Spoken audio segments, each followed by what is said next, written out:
A while back in my comments, some of you asked about becoming a certified fundraising executive.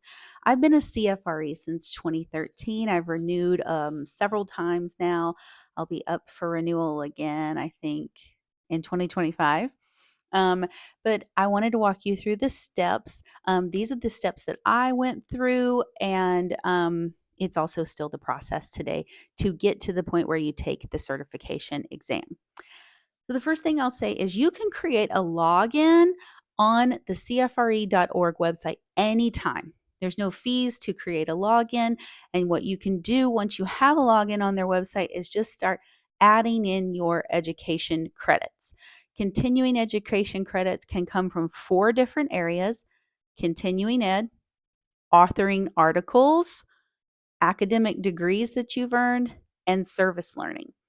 So, examples in these areas, and you can accumulate these over 5 years before you apply. So, this is attending fundraising oriented conferences that are put on by reputable industry organizations like in higher ed, we have Academic Impressions and the Council for the Advancement and Support of Education. And then more generally, you have the Association of Fundraising Professionals. I think there is one that's around healthcare fundraising professionals. So you can attend any of those conferences, and each 1 hour session will count towards your continuing ed. Authoring articles, this may or may not apply to some people, but if you are doing articles and things that are being published in places, or you're doing presentations that you're presenting, that counts too. So you get a higher point basis for actually doing the presentation and putting that together and sharing what you know than you do for just attending. So it can actually help you get there faster if you're actually presenting. If you achieve an academic degree during your 5 years when you're preparing to apply to be a CFRE, you can count your academic degree. I counted my master's degree that I earned in 2018 there. It doesn't have to be fundraising related. Mine was in English literature. And service learning. So if you serve on any boards or if you're a regular volunteer somewhere, especially if you are doing something that is fundraising related, it will count under service learning.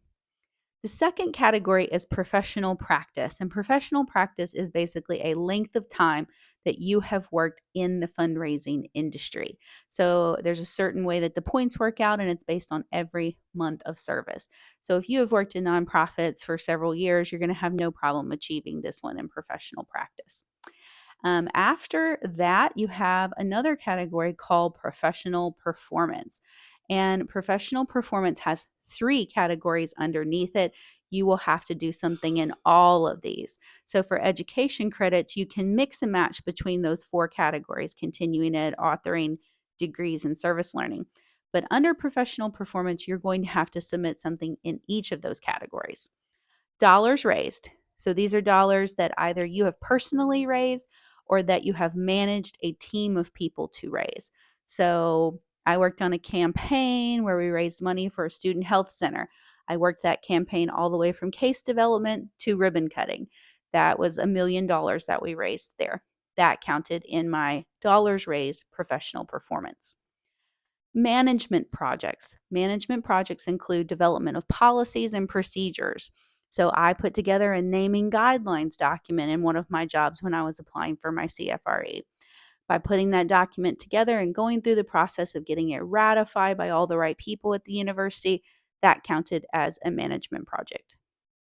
Communications projects includes the bevy of things that you produce in order to raise funds. So this can be web copy that you write, direct mail, it can be donor proposals that you compose, all of those things, and you will have to submit samples in those categories.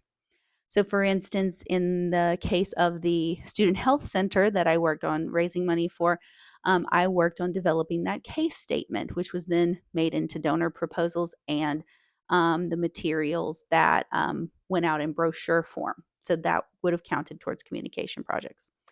Once you have completed all of those categories above: education, professional practice, professional performance, then you can submit. There are fees associated with this.